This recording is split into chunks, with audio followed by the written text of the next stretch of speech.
नमस्ते बच्चों, आज हम पढ़ने जा रहे हैं कक्षा 5 के ब्लॉजम बुक में lesson number 2, lesson 2, the smell of bread and the sound of money. The smell of bread and the sound of money. The smell of bread and the sound of money, ये है chapter का नाम, जिसका मतलब होता है कि bread की खुशबू और साउंड ऑफ मनी यानी रुपए की आवाज़। मनी मतलब रुपए, ठीक है। तो हम इसके बारे में पढ़ेंगे, the smell of bread and the sound of money. चलो इसमें शुरू करते हैं। पहले यहाँ पर एक चीज़ समझ लेना ज़रूरी है कि ब्रेड का मतलब क्या होता है। ब्रेड का मतलब वैसे तो रोटी होता है, लेकिन हम इस चैप्टर में जो ब्रेड का मतलब पढ़ने जा रहे हैं वह डबल रोटी यानी पाव रोटी जिसको बोलते हैं, उसका मतलब ये होता है डबल रोटी, ब्रेड का मतलब। तो हम ब्रेड जहाँ भी इस्तेमाल करें आप पाव रोटी समझ लेना, जो एक तरह से बिस्किट टाइप का होता है, दुकान में बनता है। तो चलिए पाठ शुरू करते हैं। सबसे पहले वार्मर पढ़ लेते हैं। वार्मर दिया हुआ है, have you ever been to a shop selling bakery items. हालांकि यहाँ पे बीन नहीं होना चाहिए था, सीन होना चाहिए था। Have you ever seen to a shop selling bakery items. Have you ever seen to a shop selling bakery items. क्या आपने कहीं ऐसे दुकान को कभी देखा है जो बेकरी आइटम्स यानी बेकरी वाले सामान बेचता हो, बेक करके यानी पका हुआ सामान बेचता हो। Have you smelled the delicious products there. Have you smelled the delicious products there. क्या आपने वहाँ पर ऐसे प्रोडक्ट्स का सुगंध महसूस किया है या उसको सूंघा है आपने। हाउ डिड यू फील, उसके बाद आप कैसा महसूस किए, आपने कैसा महसूस किया जब उस प्रोडक्ट की सुगंध आपके नाकों तक पहुंची, आपने उसे सूंघा तो आपने कैसा महसूस किया। ये तो वार्मर था। अब इसके आगे हम लोग चलेंगे। कह रहा है कि there was once a stingy baker. There was once a stingy baker. एक स्टिंगी का मतलब होता है कंजूस, बेकर मतलब होता है पाव रोटी बनाने वाला। तो कह रहा है कि एक कंजूस पाव रोटी बनाने वाला था, but he baked delicious bread. लेकिन वह जो पाव रोटी बनाता था वह काफ़ी स्वादिष्ट बनाता था। एक कंजूस पाव रोटी बनाने वाला था, लेकिन वह जो पाव रोटी बनाता था काफ़ी स्वादिष्ट पाव रोटी बनाता था। There was a poor man. There was a poor man, एक गरीब आदमी था। He wished to enjoy sweet smelling. He wished to enjoy sweet smelling bread, but he did not have any money. अब वह जो है पुअर मैन यानी गरीब आदमी जो था, वह चाहता था कि ये जो ब्रेड का सेंट आ रहा है उसे खा करके देखे, लेकिन उसके पास मनी यानी रुपए नहीं थे। उस गरीब आदमी के पास रुपए नहीं थे, तो वह खा नहीं सकता था, खरीद नहीं सकता था। So he would stand outside the bakery every day enjoying the nice smell of baking bread. तो इसलिए वह क्या करता था, so he would stand outside the bakery every day enjoying the nice smell of baking bread. तो इसलिए वह गरीब आदमी उस बेकरी के आगे यानी पाव रोटी की दुकान के आगे बैठ जाता था, और बैठ करके वहाँ से जो पाव रोटी का जो नाइस स्मेल आता था यानी जो सुगंध आता था उसे ही सूंघ सूंघ करके आनंद लेता था, एंजॉय करता था, एंजॉय करते रहता था।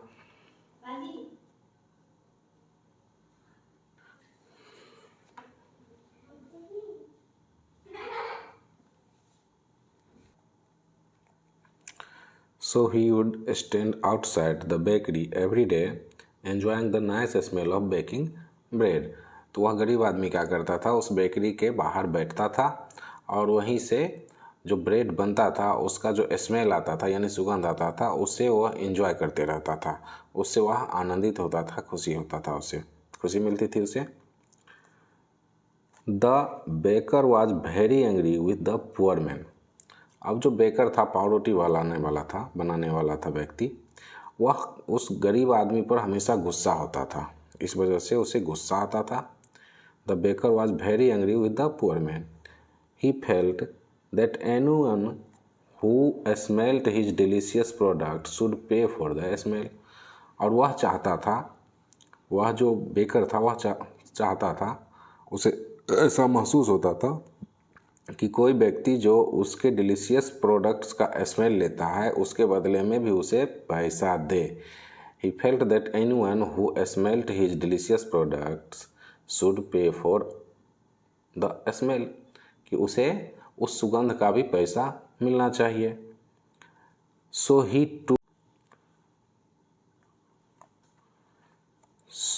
टूक the poor man to court. तो उसने क्या किया, उस गरीब आदमी को कोर्ट तक ले गया, यानी न्यायालय तक ले गया। उसको न्यायालय में ले गया, जज के पास।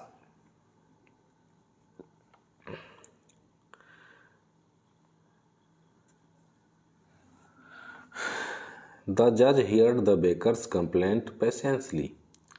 अब जो जज थे न्यायालय में, उसने उस बेकर का यानी पावरोटी वाले का जो शिकायत थी, पावरोटी वाले का जो कंप्लेन था, उनकी जो शिकायत थी, उसे बड़े ध्यान से सुना, शांतिपूर्वक जज ने सुना। Then he asked the poor man, do you have any money. और जब जज ने उसका शिकायत ध्यान से सुना बेकरी वाले का, फिर उसके बाद then he asked the poor man, वह जज जो है गरीब आदमी से पूछता है, गरीब आदमी से पूछा। Then he asked the poor man, उसने गरीब आदमी से पूछा, do you have any money, क्या तुम्हारे पास कुछ रुपए हैं, कोई रुपया है, तुम्हारे पास कुछ रुपए हैं, ऐसा जज ने पूछा। अब गरीब आदमी सोचता है कि हो सकता है जज साहब मेरा पैसा लेकर के उस सुगंध के बदला में दे दे। लेकिन देखो बच्चों आगे क्या होता है। The poor man searched his pocket and produced 2 small coins. This is all the money I have, he said to the जज। अब वह गरीब आदमी था, वह क्या करता है, अपने सभी पॉकेट को ढूंढता है, अपने पॉकेट में हाथ डालता है और ढूंढता है, सर्च करता है। The poor man searched his pockets and produced 2 small coin। अपने सभी पॉकेट्स यानी सभी जेबों में हाथ डाल करके खोजता है, तो उसमें से 2 छोटे सिक्के निकलते हैं, 2 छोटे सिक्के निकलते हैं। This is all the money I have, he said to the जज। और वह व्यक्ति कहता है कि यही मेरा सारा रुपया है, इसके अलावा मेरे पास नहीं है, उसने जज से कहा। द जज took the money from the poor man. The baker was dilated, he smiled and eagerly held out his hand to take the money from the judge.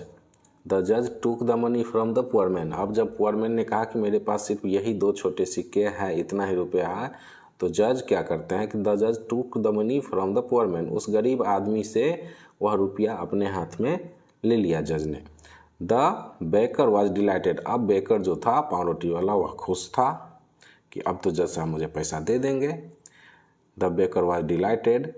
He smiled and eagerly held out his hand.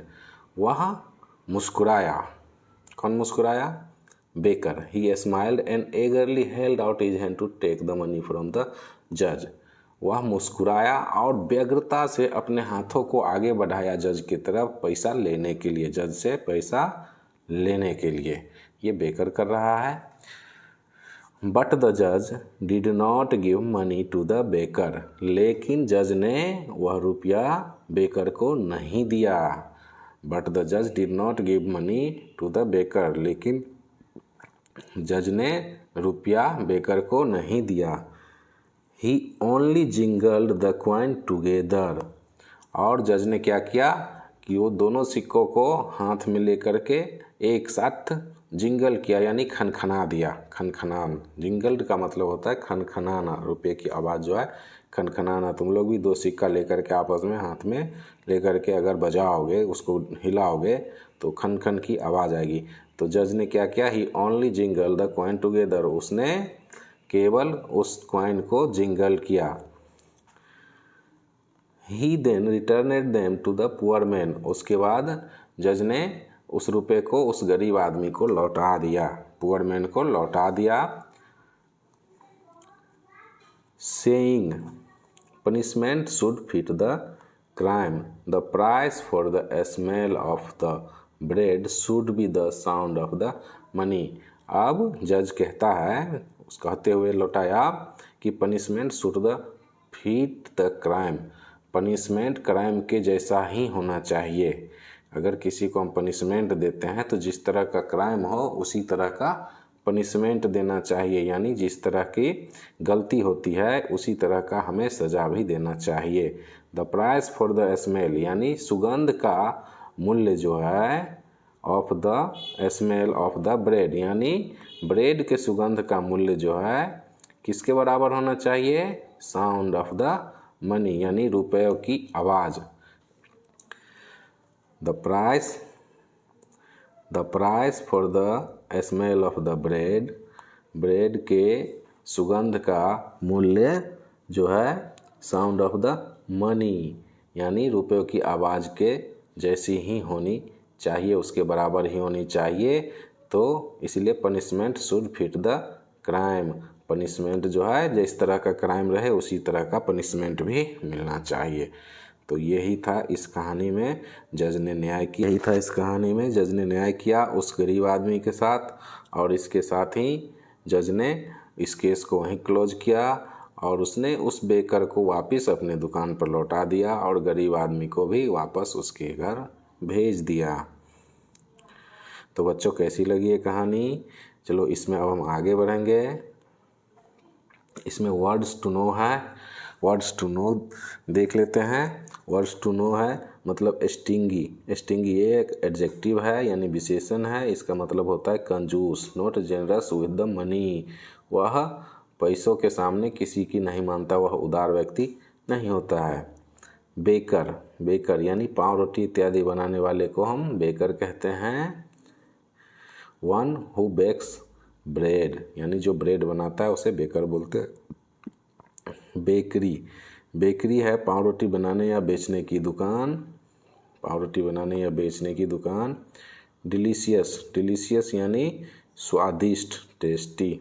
Court, court यानी न्यायालय, जहाँ हमें अगर किसी से लड़ाई झगड़ा होता है और हम अपना केस लेके जाते हैं तो ये न्यायालय में ही जज साहब फैसला करते हैं। Place where crimes are judged यानी ऐसी जगह जहाँ किसी भी तरह के क्राइम को जज किया जाता है, इसके बदले में न्याय किया जाता है। तो ये था हमारा वर्ड्स टू नो यानी वर्ड्स मीनिंग कुछ। अब इसके आगे है जज, जज यानी जज न्यायाधीश को बोलते हैं। Person who passes judgement in a court of law, कि वह व्यक्ति जो न्याय के अनुसार न्यायालय में जजमेंट देता है यानी न्याय करता है। उसके बाद है कंप्लेंट, कंप्लेंट का मतलब होता है शिकायत। A statement of dissatisfaction, a statement dissatisfaction. तो अगर हम किसी से असंतुष्ट होते हैं तो उसके खिलाफ हम शिकायत करते हैं। पेशेंसली, पेशेंसली का मतलब होता है धैर्यपूर्वक, धैर्यपूर्वक शांति के साथ, धैर्यपूर्वक विथ पेशेंसली या कामली शांति के साथ, धैर्य के साथ सुनना। जिंगल, जिंगल मतलब खनखनाया, खनखनाया। Sound made by coins, jingle जो है साउंड मेड बाय कॉइन्स, सिक्कों के द्वारा बनाया गया, सिक्कों से बनाया गया आवाज़। तो ये वर्ड मीनिंग थे। अब थोड़ा प्रश्न उत्तर, अब प्रश्न उत्तर है let's think and tell, let's think and tell यानी सोचो और बोलो। आंसर दीज क्वेश्चंस ओरली, ये ओरली पूछे जाने वाले क्वेश्चंस है जो मौखिक रूप से हमें जवाब देने होते हैं, वही ओरली है। कह रहा है कि what did the poor man enjoyed every day, what did the poor man enjoyed every day, what did the poor man enjoyed every day, what did the poor man enjoyed every day. Answer इसका है कि every day the poor man was enjoying the nice smell of baking bread. Poor man क्या करता था, गरीब आदमी प्रत्येक दिन बेकिंग ब्रेड का नाइस स्मेल जो होता था उसी को एंजॉय करता था। इसका अगला प्रश्न है कि व्हाट डिड द जज ask the poor man to do. What did the जज ask the poor man to do, मतलब कि जज ने उस गरीब आदमी को क्या करने के लिए कहा। आंसर इसका होगा कि द जज ask the poor man do you have any money. जज ने उस गरीब आदमी से कहा, पूछा कि तुम्हारे पास कुछ रुपये है, कोई रुपया है।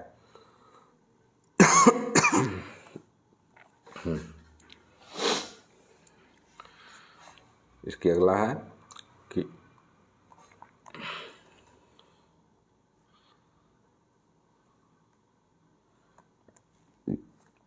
अगला क्वेश्चन है how much money did the poor man have. How much money did the poor man have. इसका आंसर है the poor man had only 2 small coins. गरीब आदमी के पास केवल 2 छोटे सिक्के थे। अगला क्वेश्चन है व्हाट डिड द जज do with the coins. What did the जज डू विथ द कॉइन्स। इसका आंसर है कि द जज only jingle the coin together. जज ने उन सिक्कों को एक साथ केवल जिंगल किया यानी खनखनाया, यही जज ने किया था। व्हाट डिड द जज डू विथ द कॉइन्स। जज ने सिक्कों के साथ क्या किया, तो जज ने सिक्कों को एक साथ खनखनाया।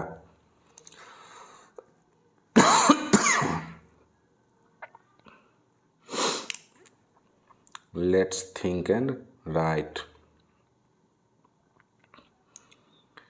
चलो तो लेट्स थिंक एंड राइट अगला देखते हैं हम लोग।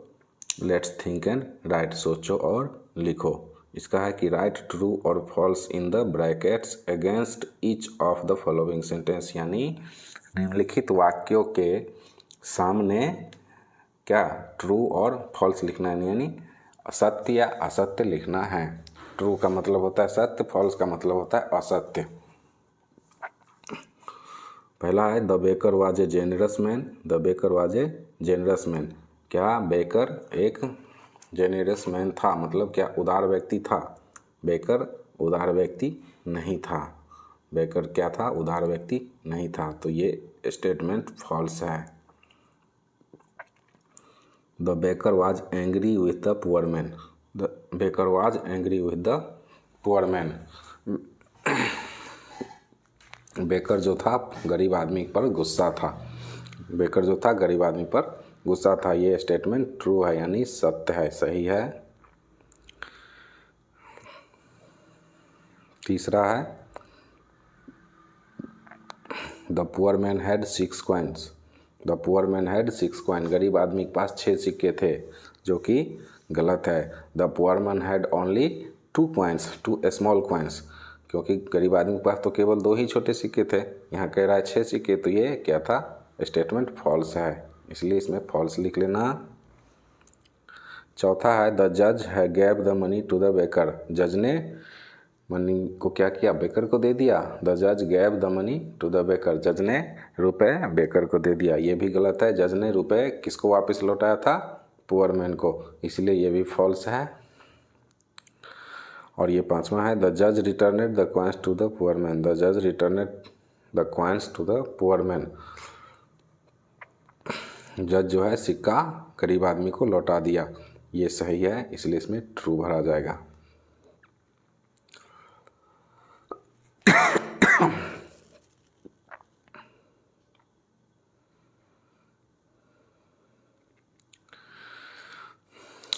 अगला क्वेश्चन है tick the option complete the following statements. इसमें मल्टी चॉइस क्वेश्चंस है, इसमें सही जवाब पर हमें टिक करना होता है। करा tick the options to complete the following sentence के सही विकल्प पर सही को निशान लगाओ और स्टेटमेंट को पूरा करो, यानी वाक्य को पूरा करो। पहला है the baker took the poor man to. The baker took the poor man to his house, his shop, court, the king. इसका मतलब होता है कि द बेकर यानी बेकर जो था वह गरीब आदमी को कहाँ ले गया, अपने घर ले गया, अपने दुकान पर ले गया, राजा के पास ले गया या कोर्ट ले गया।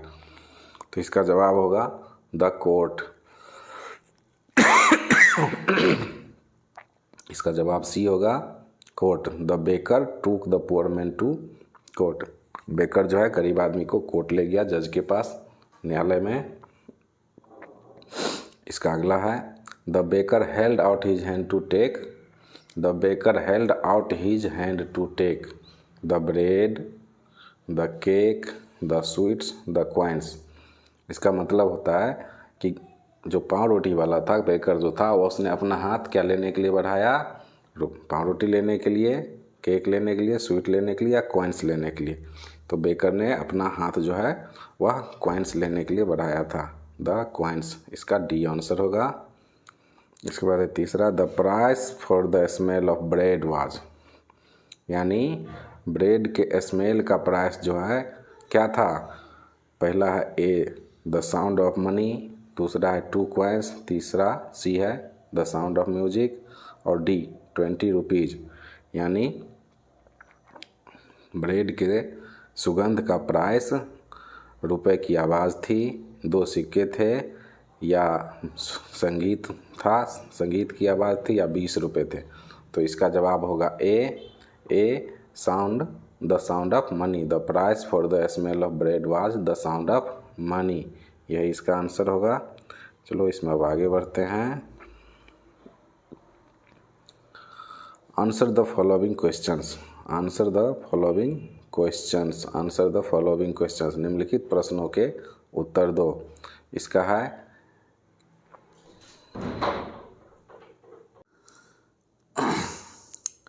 Answer the following questions. Answer the following questions. निम्नलिखित प्रश्नों के उत्तर दो। पहला है ए है कि why was the baker angry with the poor man. Why was the baker angry with the poor man. इसका जवाब है, बच्चों यहाँ गौर से देखना, हम थोड़ा छोटा लिखे हैं जगह की वजह से।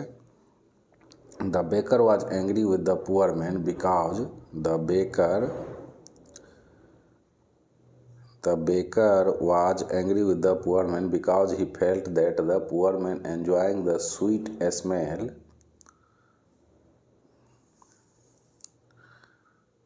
smell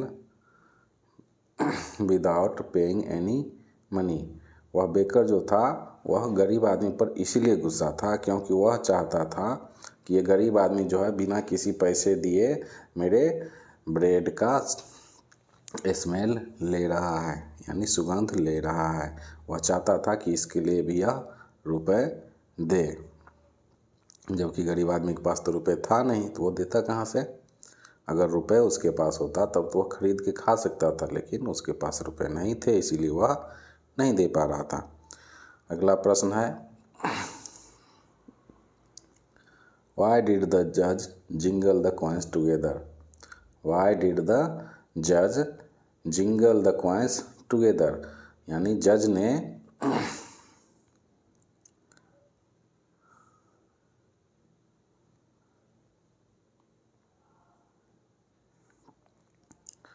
Why did the judge jingle the coins together? जज ने दोनों सिक्कों को एक साथ क्यों खनखनाया। तो आंसर इसका होगा to fit punishment for the crime the जज जिंगल द कॉइन टुगेदर, कि क्राइम के बदले जो पनिशमेंट देना था उसको पूरा करने के लिए जज ने सिक्कों को खनखनाया। To fit punishment for the crime the जज जिंगल द कॉइन टुगेदर।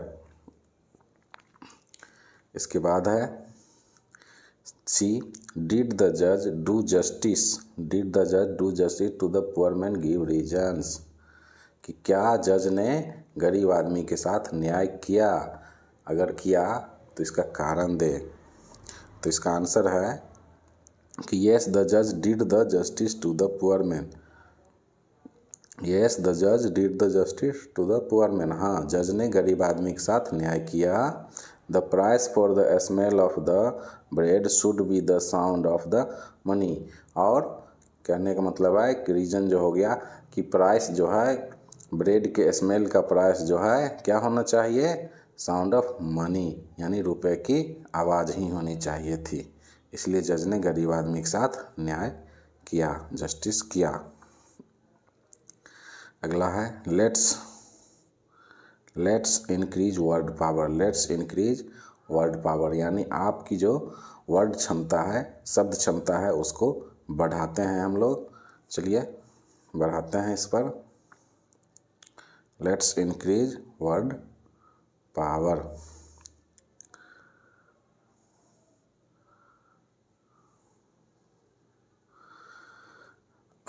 इसमें कह रहा है कि match the words with their opposite meaning, one has been done for you. अब कह रहा है कि विपरीतार्थक शब्द वाले शब्दों को, विपरीतार्थक अर्थ वाले शब्दों को मिलाओ। एक जो है आपके लिए बना दिया गया है, यानी एक आपके लिए बुक में बना हुआ मिलेगा। तो चलिए इसको देखते हैं। आपकी किताब में नाइस, ए में इस तरफ नाइस है, नाइस को मिलाया गया किससे, रूड से। नाइस मतलब अच्छा, रूड मतलब खराब, रूखा हुआ होता है, खराब होता है, अच्छा नहीं होता है वो, तो बेकार सा लगता है। तो नाइस का रूड हो गया। ठीक उसी तरह बी पनिशमेंट का रिवार्ड होगा, बी पनिशमेंट, ये नाइस हुआ, नाइस का रूड हो गया। बी पनिशमेंट है, पनिशमेंट का रिवार्ड, पनिशमेंट का मतलब होता है सज़ा, रिवार्ड का मतलब होता है इनाम, सज़ा का उल्टा इनाम होता है। स्टिंगी, स्टिंगी का मतलब होता है कंजूस, कंजूस का विपरीतार्थक होगा जेनेरियस, जेनेरियस यानी उदार व्यक्ति होता है। डी है एंग्री, एंग्री का विपरीतार्थक होगा काम, काम यानी एंग्री का मतलब होता है गुस्सा, काम मतलब होता है शांत। गुस्सा और शांत, कोई व्यक्ति गुस्सा में रहता है, कोई व्यक्ति शांत में रहता है, दोनों विपरीत हुए, तो ये उसका अपोजिट वर्ड हुआ। स्माइल्ड, स्माइल का अपोजिट हुआ वेप्ट, वेप्ट, स्माइल मतलब मुस्कुराना, वेप्ट मतलब रोना, ये उसका विपरीतार्थक शब्द है। ठीक है, अब हम आगे बढ़ेंगे।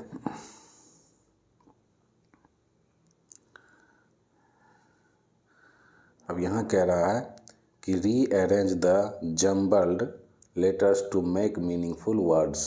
कह रहा है कि ये जो जम्बल्ड वर्ड्स दिया हुआ है इसको रीअरेंज करना है, यानी फिर से आपको से क्रम में, सही से क्रम में लगाना है ताकि यह मीनिंगफुल वर्ड बने, ताकि इस शब्द का कोई अर्थ बन सके। तो यहाँ हम बना दिए हैं, ये जिस तरह से बना हुआ है आप लोग भी इसी तरह से बना लिएगा। ये ऊपर में जो है इसका होगा मनी, ये उल्टा लिखा हुआ है, इसको सीधा अगर लिखिएगा तो बनेगा मनी, MONEY मनी। दूसरा होगा ब्रेड, BREAD ब्रेड। तीसरा होगा POOR पुअर। चौथा होगा COURT कोर्ट। पांचवा होगा ANGRY एंग्री।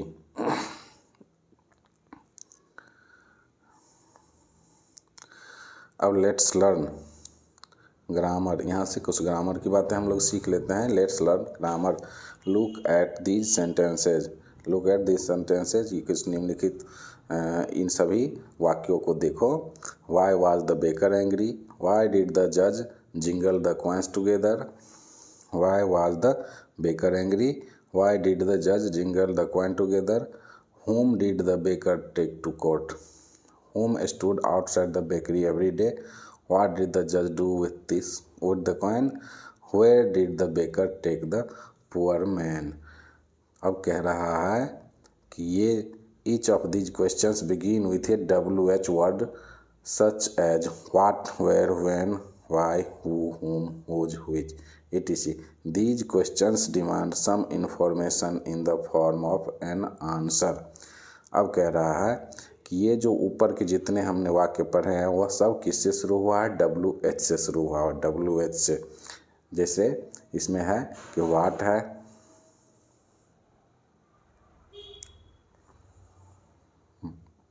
WH से शुरू हुआ है, इसमें वाट है, वेयर है, व्हेन है, व्हाई है, हु है, हुम है, हुज है। अब ये जितने भी क्वेश्चंस हैं सब WH से शुरू हुआ है। तो इन सब के बारे में कह रहा है कि these questions demand some information on the form of an answer. ये जितने भी है प्रश्न ये सब एक उत्तर को डिमांड कर रहा है। इसी तरह का प्रश्न है, for example the question A will have the following answer, यानी क्वेश्चन ए जो दिया हुआ है ऊपर में, why was the baker angry with the poor man, इसका होगा कि the baker was angry with the poor man because he felt the poor man was enjoying the sweet smell without paying any money. तो इसका इस तरह से answer दिया हुआ है। अब इसमें आगे बढ़ेंगे। आगे इस प्रश्न में कह रहा है कि now frame WH questions for the answer given below, one has been done for you. अब जिस तरह से ऊपर में हमने देखा कि WH वाला क्वेश्चंस बना हुआ है, आंसर उसी का देना है। तो अब यहाँ नीचे दिया हुआ है कि आपको पहले आंसर दे दिया गया और उसके लिए कह रहा है क्वेश्चंस बनाइए। WH से शुरू होने वाले वर्ड्स लगा करके क्वेश्चंस बनाने हैं। पहला आपको जैसे ऊपर में बना दिया गया है कि I live in Patna. I live in Patna यानी मैं पटना में रहता हूँ। I live in Patna. तो इसका क्वेश्चन क्या बनेगा कि where do you live, where do you live. अगर कोई पटना में रहता है तो उससे कोई पूछेगा कि वेयर डू यू लिव, तुम कहाँ रहते हो, तब वह जवाब देगा आई लिव इन पटना। ठीक इसी तरह से है। इसका अगला है, ये दिया हुआ है कि I went to school at 9 AM yesterday, कि मैं कल 9 बजे सुबह स्कूल गया था। मैं कल सुबह 9 बजे स्कूल गया। मैं कल स्कूल 9 बजे गया। इस तरह से होगा। तो इसके लिए आपको प्रश्न क्या पूछा जाएगा, तब आप ये जवाब दोगे कि मैं कल सुबह 9 बजे गया। तो प्रश्न ये पूछा जाएगा कि when did you go to school yesterday, कि तुम कल स्कूल कब गए थे, तुम कल स्कूल कब गए थे। तब ना तुम जवाब दोगे कि I went to school at 9 AM yesterday, कि मैं कल स्कूल 9 बजे गया था। दूसरा है I go to school to study. I go to school to study मतलब ये उत्तर दिया हुआ है, प्रश्न इसका पूछना है तुम्हें बनाना। तो I go to school to study यानी मैं स्कूल पढ़ने के लिए जाता हूँ, मैं पढ़ने के लिए स्कूल जाता हूँ। तो इसका प्रश्न क्या होना चाहिए कि तुम स्कूल क्यों जाते हो, तुम स्कूल क्यों जाते हो, तुम स्कूल किस लिए जाते हो। तो इसका होगा अंग्रेजी आंसर होगा कि why do you go to school, why do you go to school, तुम स्कूल क्यों जाते हो। तो आंसर इसका हो जाएगा I go to school to study, मैं स्कूल पढ़ने के लिए जाता हूँ। इसका अगला है I play football in the recess. I play football in the recess यानी जो आपके विद्यालय में टिफिन होता है, मिडिल मध्यांतर होता है, उसे रेसेस बोलते हैं। तो उस समय तुम क्या करते हो।